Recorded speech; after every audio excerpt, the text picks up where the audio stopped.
মুসলমানদের বড় অংশ তৃণমূলের বিরুদ্ধে, সেটা যাতে অন্য কোনো দল ক্যাচ করতে না পারে, বিজেপির দিকে না চলে যায়, সেই জন্য তিনি হুমায়ুন কবিরকে দিয়ে এই ক্ষুব্ধ, ক্ষিপ্ত,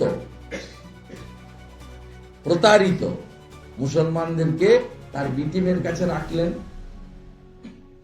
যদি বিধানসভা নির্বাচনের পরে 2, 5, 10টা শট পড়ে, হুমায়ুন কবির সাবধান করে দেবে। সোজা অঙ্ক।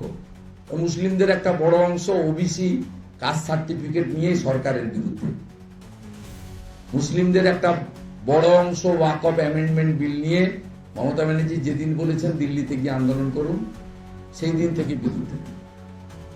এবং মুসলিমরা তার কিছুটা প্রতিফলন সাগরদিঘি উপনির্বাচনে, দক্ষিণ মালদা লোকসভা ভোটে দেখিয়েছে। তারা হয়তো ব্যাপক সংখ্যায় ভারতীয় জনতা পার্টিকে সমর্থন করেন না, কিন্তু তারা যেখানে তৃণমূলের বিকল্প মুসলিম প্রার্থী পান, সেখানে ভোট দেন।